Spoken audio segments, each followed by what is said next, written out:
Assalamualaikum warahmatullahi wabarakatuh. Kami di sini ingin mempresentasikan hasil diskusi kelompok kami tentang judul kriptografi yang beranggotakan saya sendiri Niza Nazira dengan NIM 2018854, Sanisa Alawiyah dengan NIM 2018863, Jumiati dengan NIM 2018864. Definisi kriptografi. Kriptografi berasal dari bahasa Yunani kriptos, hidden atau secret, graphin, writing, artinya tulisan rahasia. Menurut definisi lama, kriptografi yaitu ilmu dan seni untuk menjaga kerahasiaan pesan dengan cara menyandikannya ke dalam bentuk yang tidak dapat dimengerti lagi maknanya. Kriptografi berkembang sedemikian rupa sehingga tidak lagi sebatas mengekripsi pesan, tetapi juga memberikan aspek keamanan yang lain. Definisi baru, kriptografi adalah ilmu dan seni untuk menjaga keamanan pesan. Selanjutnya, tujuan kriptografi digunakan yaitu adanya kerahasiaan. Hal ini berkaitan dengan layanan yang berfungsi menjaga isi informasi. Kerahasiaan diberlakukan kepada siapa saja, tentunya selain kepada Anda yang mempunyai kunci rahasia atau otoritas untuk membuka informasi terkait menggunakan kata sandi yang tepat. Yang kedua yaitu integritas data. Tujuan kedua berkaitan dengan penjagaan perubahan data yang tidak sah, misalnya dari upaya tidak bertanggung jawab para hacker. Dibutuhkan suatu sistem yang dapat mendeteksi manipulasi data yang dilakukan pihak lain perlu menjaga integritas data. Adapun manipulasi yang dimaksud bisa berupa penyisipan, penghabusan, hingga pensubstitusian data lain ke dalam data asli. Yang ketiga yaitu autentikasi. Autentikasi dalam kriptografi berkaitan dengan pengenalan atau identifikasi, baik yang berlangsung untuk kesatuan sistem atau hanya informasi itu sendiri. Dalam hal ini, dua belah pihak yang saling berkomunikasi wajib memperkenalkan diri. Adapun info diri yang diberikan via kanal mesti diautentikasi kebenarannya, yakni mencakup isi data, waktu pengiriman, dan lain sebagainya. Yang keempat yaitu non-repudiasi. Tujuan keempat adalah non-repudiasi atau yang populer juga disebut anti-penyangkalan, merupakan suatu upaya seperlu mencegah adanya penyangkalan akan pengiriman informasi oleh pihak yang mengirim, penyangkalan bahwa pesan berasal dari pihak yang ditunjuk. Selanjutnya yaitu jenis kriptografi. Adanya simetris. Kriptografi simetris adalah salah satu algoritma kriptografi kunci simetris dan polyalphabetic. Kriptografi jenis ini populer juga disebut dengan Hill Keeper atau kode Hill. Jenis kriptografi ini diciptakan oleh Lester S. Hill sekitaran tahun 1929, yang mana dibuat dengan tujuan bisa mewujudkan Keeper yang tidak mudah dipecahkan meski menggunakan teknik analisis frekuensi. Yang kedua yaitu asimetris. Jenis kriptografi berikutnya kriptografi asimetris yang memanfaatkan dua jenis kunci. Algoritma kunci publik ini menggunakan kunci publik dan juga kunci rahasia. Kedua jenis kunci tersebut memiliki fungsi berbeda, seperti kunci publik untuk mengenkripsi pesan. Kunci publik bersifat global yang tidak dirahasiakan sehingga bisa dilihat oleh siapa saja. Sementara kunci rahasia termasuk kunci yang dirahasiakan yang hanya bisa dilihat oleh orang tertentu saja. Yang ketiga yaitu hibrid. Kriptografi hibrid adalah jenis kriptografi yang dibuat seperlu mengatasi adanya trade-off antara kecepatan dan kenyamanan, di mana diketahui semakin aman, sejatinya semakin tidak nyaman.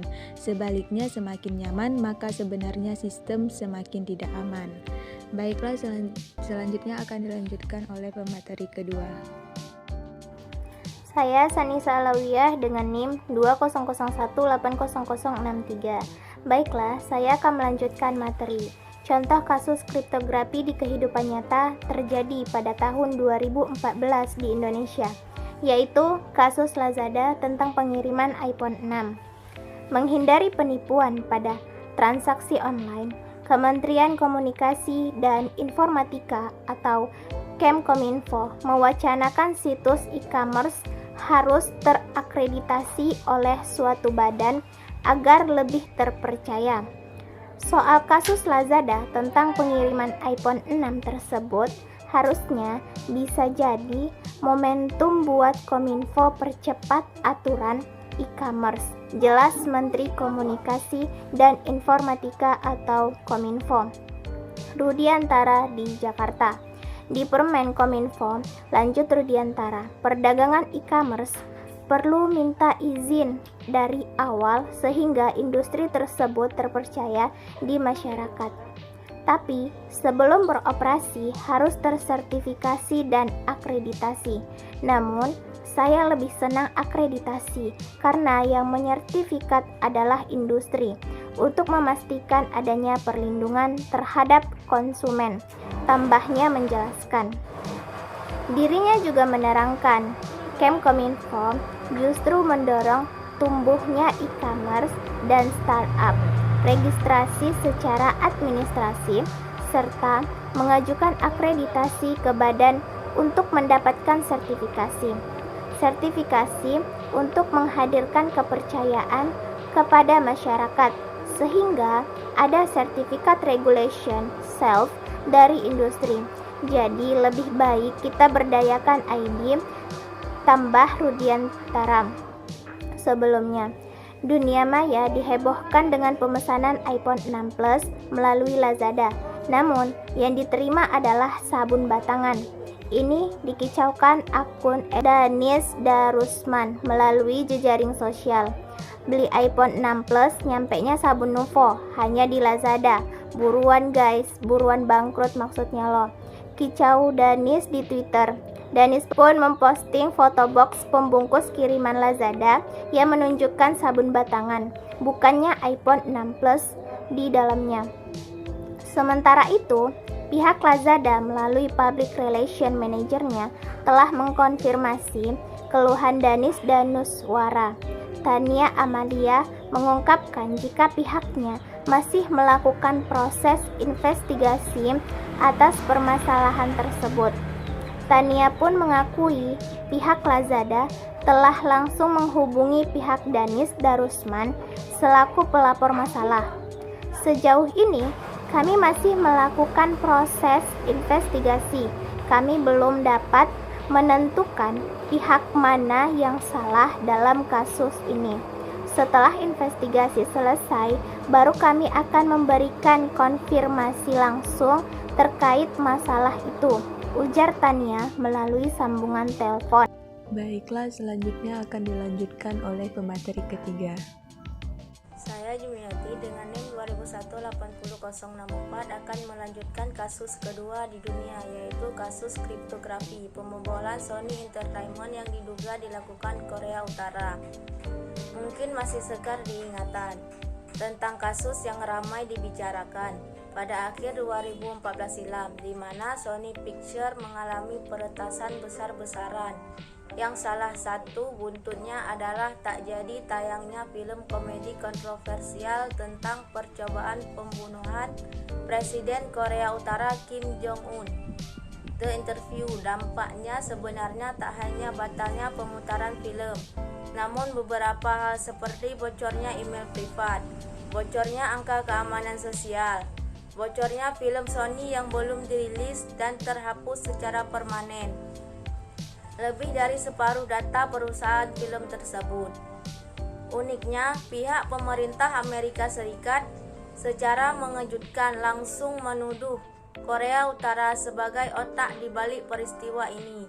Hal ini menorehkan sejarah di mana ini adalah pertama kalinya Amerika Serikat mengkambing hitamkan negara lain atas sebuah serangan siber.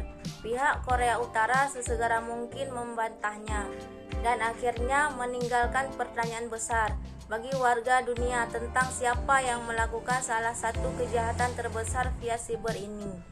Bahkan sang pemimpin dari perusahaan tersebut terpaksa turun dari jabatannya setelah sebuah email kontroversial berisi umpatan rasis terhadap Presiden Obama dan komentar buruk tentang Angelina Jolie terkuak ke publik. Baiklah, sekian dari hasil presentasi kelompok kami. Kami akhiri, wabillahi taufik wal hidayah. Assalamualaikum warahmatullahi wabarakatuh.